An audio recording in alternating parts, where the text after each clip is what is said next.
నా భర్త గురించి మీరు అలా చెప్పినప్పుడు నేను అనుభవించిన దానికంటే 10 రెట్లు ఎక్కువగా మీరు బాధపడతారక్క. మీకు భగవంతుడు వేసిన శిక్ష. మీరు ఈ ఇంటి ముందు నుంచోని సొంత కూతురు కోసం అడుకోవాల్సి వచ్చింది కదా. మంచి విషయం ఇదంతా నా కళ్ళ ముందే జరుగుతుంది. మనకి సొంతమైంది ఇంకొకరి చేతులకు వెళ్తుందంటే అది మనం నిజంగా తట్టుకోలేమక్క. ఎవరు ఎన్ని చెప్పినా సరే నా భర్త నన్ను వదిలేసి వెళ్ళరు. కానీ 9 సంవత్సరాలు కళ్ళలో పెట్టుకుని పెంచిన కూతురు ఒక్క రోజులో అమ్మొద్దు అనేసి నాన్నతో వచ్చేసిందిగా.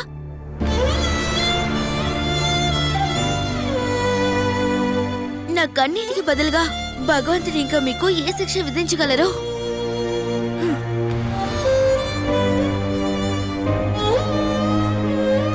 తనకి నిన్ను తిట్టడానికి ఏదో ఒక కారణం కావాలి కదా. ఏదో ఒకరోజు తనకి నిజం తెలిసినప్పుడు తన మాటలతోనూ ప్రవర్తనతోనూ నీ మనసుని బాధ పెట్టినందుకు నీ కాళ్ళు పట్టుకొని మరి క్షమాపణ అడుగుతుంది బాలా. అలాంటి పరిస్థితి తనకి రాకూడదని నేను వేడుకుంటున్నాను. సరే, చేతులు కడుక్కొని ఇది తిను. పాప భోంచేసిందా? తనకి పెట్టడానికి వాళ్ళ నాన్న నాయనమ్మ ఉన్నారు కదా, నువ్వు తిను బాలా. నాకు తినాలని లేదు. కొంచెమైనా తిను బాలా, లేదంటే నీరసం వస్తుంది. నా ఆకలి చచ్చిపోయిందక్క. ఇప్పుడు నా దిగులంతా ఆకిల కోసం. తను నాకు దక్కేదాకా నాకు ఆకలి దాహం ఏమీ తెలియవు.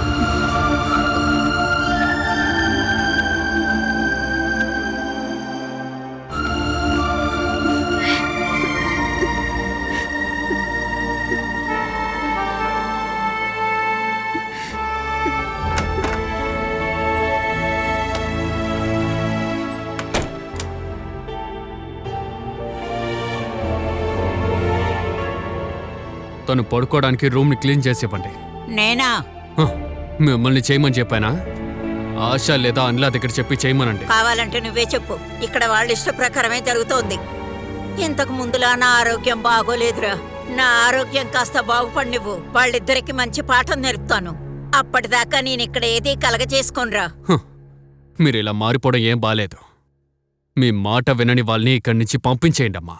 సతీష్, సుమేష్ నీలా కాదురా. పెళ్ళాలి ఏం చెప్తే అదే వాళ్ళు వింటారు. ఇప్పుడు నాకు తోడుగా నువ్వు వచ్చావు కదా, ఇక వాళ్ళకి నా తడాకా చూపిస్తాను. ఇప్పటికీ నువ్వు ఇక్కడే కూర్చో. ఎవరైనా వచ్చి రూమ్ బెడ్ క్లీన్ చేసిస్తారు, ఆ తర్వాత పడుకో. ఎవరో ఎందుకు రావాలరా? అక్కడ ఆ ఇంట్లో పనంతా ఇదొక్కటే చేస్తుంది. కొన్నాళ్ళు నేను అక్కడ ఉన్నప్పుడు అదంతా చూశానుగా. అసలు వాళ్ళ అమ్మ ఉద్దేశం ఏంటి? ఈ ఇంటి చుట్టూరా తిరుగుతుంది. కూతుర్ని తీసుకెళ్ళడానికి. కూతురు లేకుండా తను వెళ్ళదని నేను అనుకోవాలని. అందుకే అది బయట కూర్చుంటుందో పడుకుంటుందో ఏవైనా చేయనివ్వండి, కానీ తిండి మాత్రం పెట్టద్దు. దాహంగా ఉంటే ట్యాప్ నీళ్ళు తాగుతుందిలే. ఆ నీలా తనకు భోజనం ఎప్పుడో తీసుకెళ్ళింది. మీరు వాళ్ళకి చెప్పుంచండి, తనకి ఎవరైనా సాయం చేస్తే వాళ్ళని కూడా బయటికి నెట్టేస్తానని.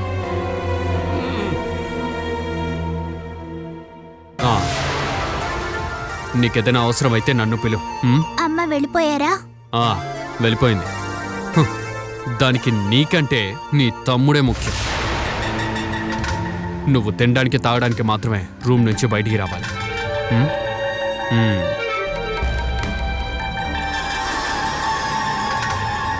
నాన్న,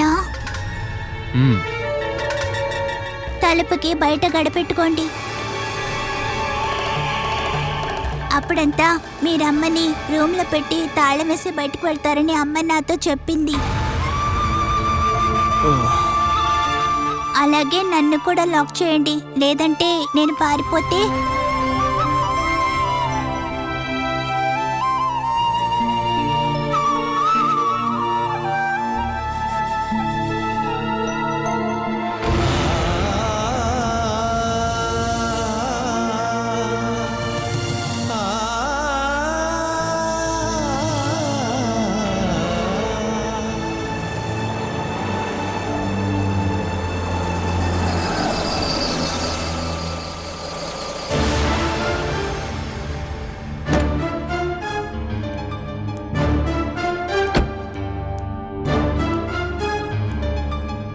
ఏమైందమ్మా? తను వెళ్లే చోటంతా వెతికామమ్మా. పోలీస్ స్టేషన్లో కూడా కంప్లైంట్ ఇచ్చాం. సూరజ్ చాలా కంగారుగా ఉన్నాడు. స్కూల్ పక్కనున్న ఆటోలోనే ఎక్కింది. అక్కడ పక్కనున్న ఆటో స్టాండ్లో ఎంక్వైరీ చేయండి. నేను వచ్చేస్తాను. అన్నయ్య కళ్యాణి ఎక్కడికి వెళ్ళిందో ఎవరికీ తెలియట్లేదు. స్కూల్ పక్కనున్న ఒక కుట్టతనే తన ఆటోలో వెళ్ళిందని చెప్పాడు. శివప్రసాద్ని అడిగితే తెలిసే అవకాశం ఉంది. ఇప్పుడు మేము అన్ని చోట్ల వెతికేశాం తెలుసా. నేను ముందుగా వెళ్ళింది బాలా ఇంటికి, అక్కడికి కూడా వెళ్ళలేదు. వేణు తన కూతుర్ని తీసుకువెళ్ళిపోయాడన్న షాక్లో బాలా ఉంది. బాలా తన కోసమే వెళ్ళిందని సితార చెప్పింది. ఛే, తను ఎక్కడికి వెళ్ళుంటుంది? కళ్యాణికి ఏమీ అవ్వదన్నయ్య. పక్కనున్న అన్ని స్టేషన్స్ కి గోపి అన్నయ్య ఇన్ఫార్మ్ చేశారు. టీచర్ ఇంటికి వెళ్ళినప్పుడు అక్కడ బాలా లేదని తిరిగొచ్చేటప్పుడు దారి తప్పిపోయిందేమో. తను అసలు అక్కడికి రాలేదనే సితార చెప్పింది.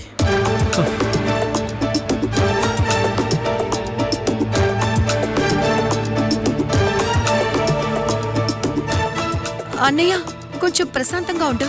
నేను ఎలా ఉండగలను చెప్పు. నాకు నా కూతురు మాత్రమే. తనకేమైనా అయిందంటే నేను ఎన్ని రోజులు జాగ్రత్తగా పెంచి వృధా కదా. నువ్వెందుకురా సూరజ్ అనవసరమైనవన్నీ ఆలోచిస్తున్నావు? భయమేస్తుందమ్మా. మనం రోజూ టీవీలో ఎన్ని వార్తలు చూస్తున్నాం. తన కోసమే బ్రతుకుతున్నాను నేను, తన కోసం మాత్రమే. అన్నయ్య ఒకవేళ మనల్ని భయపెట్టడానికి తనెక్కడైనా దాకుందనుకుంటా. చీకటి పడేలోగా తిరిగి వచ్చేస్తుంది. తను గనక దొరక్కపోతే నేనిక ఎవరి కోసం జీవించాలి?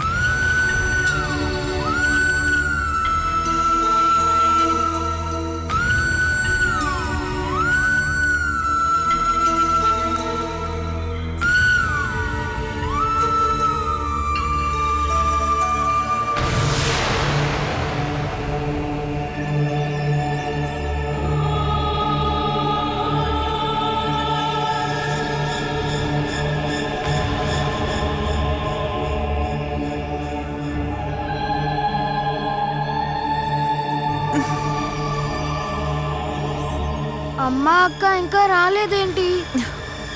వచ్చేస్తారు నాన్న, నువ్వు పడుకో. మీరు ఇంటికి వెళ్ళరా ఆంటీ? వాళ్ళు వచ్చిన తర్వాత వెళ్తానులే. అంతవరకు నీకు తోడుగా ఇక్కడే ఉంటాను. చీకటి పడింది కాబట్టి అక్కని తీసుకుని అమ్మ రేపు పొద్దున్నే వస్తుందేమో. అక్క లేకుండా నేను ఒక్కడనే ఉండడం నాకు చాలా బాధగా ఉంది. మరి నువ్వు కనిపించకుండా పోయినప్పుడు? అది నేను తిరిగి రావడానికి భయపడినందువల్లే. ఒకవేళ ఆ మనిషి అక్కని పంపించకపోతే ఏం చెయ్యాలి?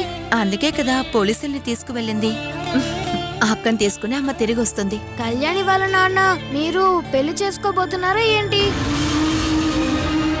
అలాగని నీకెవరు చెప్పారు? కళ్యాణి వాళ్ళ ఇంటికి వెళ్ళినప్పుడు మీరు మాట్లాడుకోవడం నేను విన్నాను. కళ్యాణి వాళ్ళ నాన్న ఇక్కడికొచ్చి అసలు మిమ్మల్ని ఏమడిగారా అండి?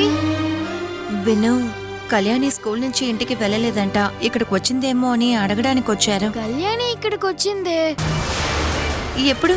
అమ్మా శివప్రసాద్ అంకుల్ వెళ్ళిన వెంటనే ఇక్కడికి వచ్చింది. ఈ విషయం ఎందుకు నాకు ముందే చెప్పలేదు? మీరు నన్ను అడగలేదు కదా. తను ఎందుకు వచ్చింది? అమ్మ ఉందా అని అడిగింది. లేదని చెప్పగానే వెళ్ళిపోయింది. ఎక్కడికి వెళ్ళింది? కారులోనా? అదే నాకు తెలీదు. ఛే, సూరజ్ సార్ వచ్చినప్పుడు కళ్యాణి రానే లేదని చెప్పాను. నేను అబద్ధం చెప్పినట్టే కదా సార్ అనుకుంటారు. తను వచ్చిన విషయం మీకు తెలీదు కదా ఆంటీ. కళ్యాణి ఎప్పుడో ఇంటికి వెళ్ళిపోయి ఉంటుంది. వెళ్ళలేదంటే వాళ్ళు కళ్యాణిని ఎక్కడెక్కడ వెతుకుతున్నారు?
నువ్వు ఈ లోకంలో ఎవరిని ఎక్కువగా ప్రేమిస్తున్నావు? అమ్మని వినుని.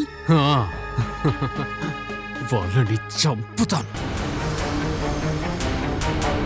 వాళ్ళ ప్రాణాలు ఇక మీదట నీ చేతుల్లో ఉంటాయి. నువ్వు కొన్ని రోజులు నాతో పాటు నా ఊరికి రావాలి. నేను రాను. అమ్మని వినుని వదిలేసి నేను రాను. ఆ?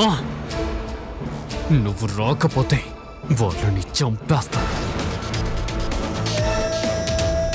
నువ్వు నేను చెప్పినట్టు విన్నావంటే వాళ్ళు ప్రాణాలతో ఉంటారు.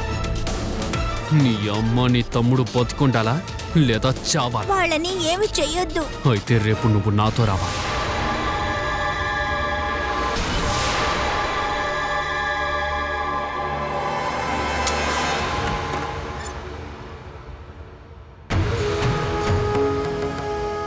నువ్వేంటి ఇంకా పడుకోలేదా? కళ్ళు మూసుకుని పడుకో.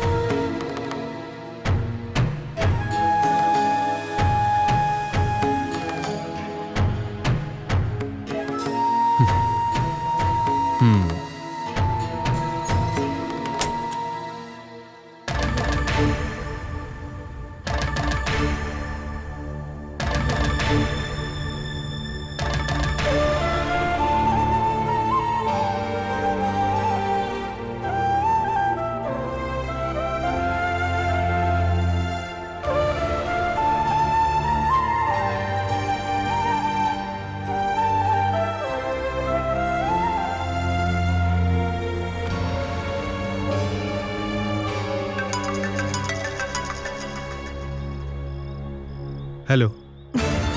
నేను సితారాని. కళ్యాణి. ఇంతవరకు ఏమీ తెలియలేదు. నేనింకా బాలాక్ ఇంట్లోనే ఉన్నాను. ఊరికి వెళ్ళిన బాలా అక్క ఇంకా తిరిగి రాలేదు. ప్లీజ్, ఇప్పుడు నేను నా కూతుర్ని వెతుక్కుంటున్నాను. చివరి ప్రయత్నం. ఇప్పుడు నేను దేని గురించి అస్సలు వినదలుచుకోలేదు. కళ్యాణి విషయం చెప్పడానికే నేను ఫోన్ చేశాను. నాకు ఇప్పుడే విను ఈ విషయం చెప్పాడు.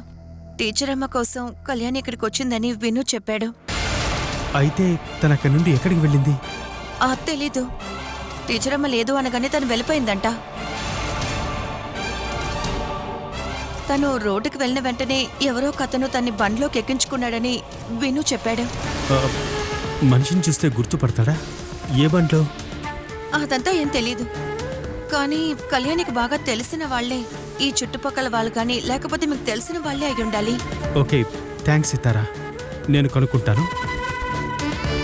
ఈ టైంలో నువ్వు ఎక్కడికని వెళ్ళి ఎతుకుతావు? బాల ఇంటి దగ్గర నుండే కళ్యాణిని ఎవరో తీసుకెళ్లారు. అది నీకెలా తెలుసు? సీతారే చెప్పింది కళ్యాణిని ఎవరో తీసుకువెళ్లారని. అది ఎవరో నేను కనుక్కోవాలి. నువ్వు ఈ విషయం పోలీసులకు చెప్పు.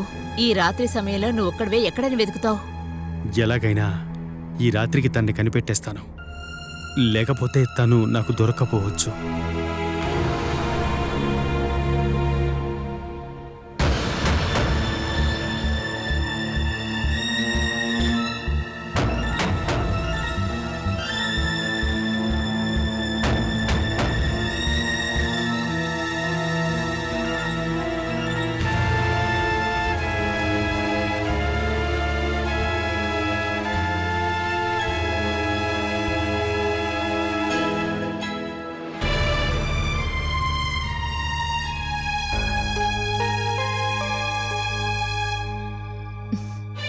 అఖిలాన్ని బయటికి తీసుకురాలేను బాలా.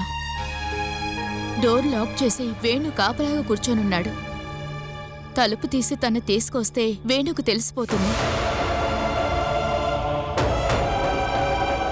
నువ్విక్కడే కూర్చొని ఇలా పోరాడినా సరే, ఏడ్చి గీపెట్టినా సరే అఖిలాన్ని వేణు పంపించడు బాలా. తనని నేను తీసుకెళ్ళాలక్కా.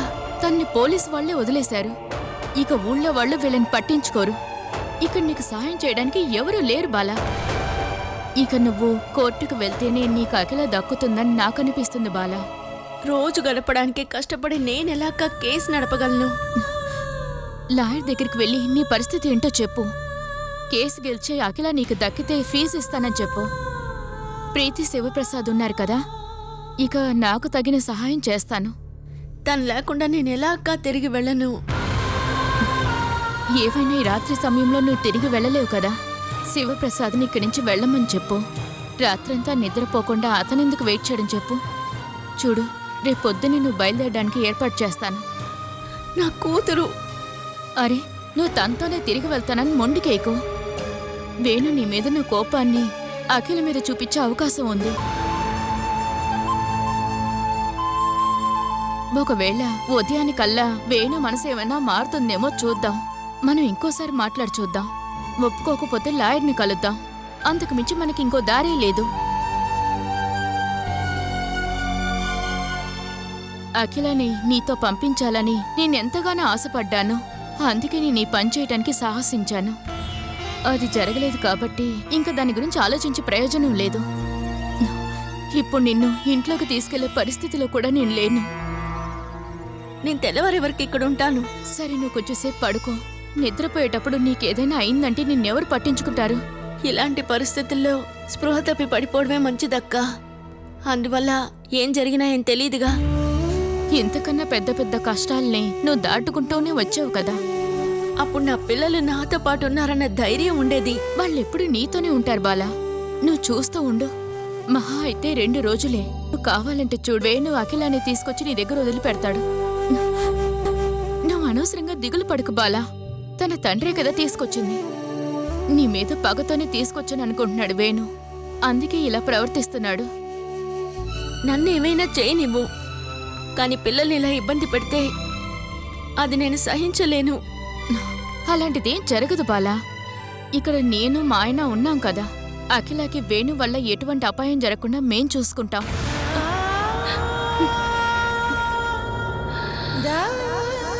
నువ్వు కొంచెంసేపు ఇక్కడ పడుకో. తెల్లవారిన తర్వాత నువ్వు ఇంటికి వెళ్ళొచ్చు. విను కూడా నువ్వు లేకుండా కష్టపడతాడు కదా పాపం.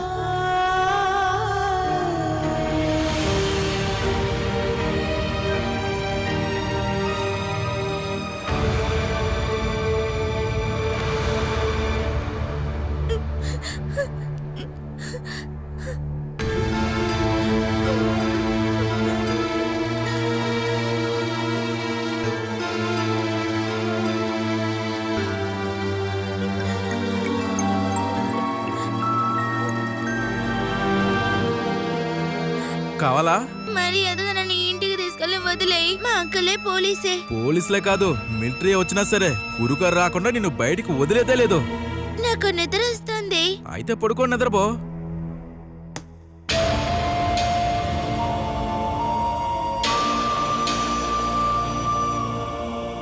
మంచి అమ్మాయి, చెప్పిన మాట వింటున్నావు. పిల్లలంటే ఇలాగే ఉండాలి.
తినని తీసుకుని ఎక్కడికి వెళ్తున్నాం?